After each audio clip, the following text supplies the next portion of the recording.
राधे राधे दोस्तों, आइए जानते हैं इस कथा में कि क्या सचमुच पृथ्वी शेषनाग के फन पर स्थित है।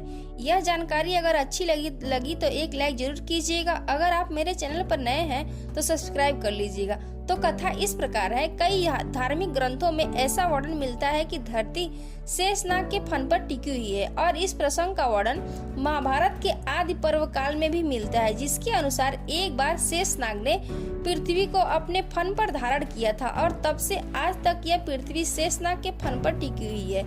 लेकिन क्या किसी को ये पता है कि आखिर शेषनाग ने पृथ्वी को अपने फनों पर धारण क्यों किया? अगर नहीं जानते तो आइए जानते हैं इसके बारे में विस्तार से।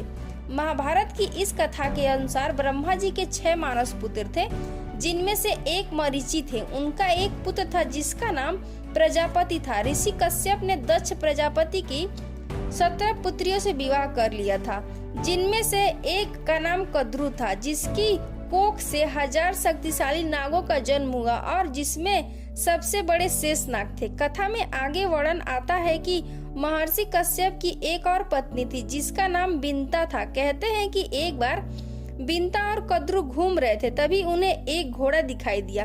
कद्रु ने कहा कि वह घोड़ा सफेद है परंतु उसकी पूंछ काली है।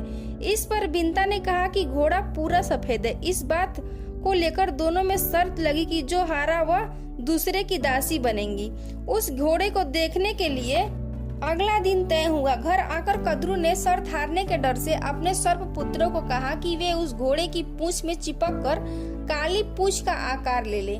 बिंता के प्रति कद्रु और अपने भाइयों के कपट की भावना को देखने के बाद जब शेषनाग ने अपने परिवार और अपने भाइयों को छोड़ दिया और हिमालय और गंधमादन पर्वत पर तपस्या करने चले गए, वे सिर्फ हवा के सहारे जीवन यापन करने लगे और अपनी इंद्रियों पर काबू पाने के लिए ध्यान करने लगे। उनकी तपस्या से प्रसन्न होकर ब्रह्मा जी प्रकट हुए और उन्हें वरदान दिया कि उसकी बुद्धि धर्म से कभी विचलित नहीं होगी। साथ ही ब्रह्मा जी ने शेषनाग को यह भी कहा कि यह पृथ्वी पहाड़ और नदियों के कारण हमेशा हिलती रहती है। तो ब्रह्मा जी के कहने पर शेषनाग ने पृथ्वी को अपने फन पर धारण कर लिया। तब से पृथ्वी आज तक शेषनाग के फन पर स्थित है। कहा जाता है कि जब शेषनाग हिलते हैं तब धरती पर भूकंप आता है, लेकिन वैज्ञानिक दृष्टि से यह सब काल्पनिक है। पहले ये बात पता थी या नहीं, कमेंट बॉक्स में जरूर बताइएगा। जय सीताराम।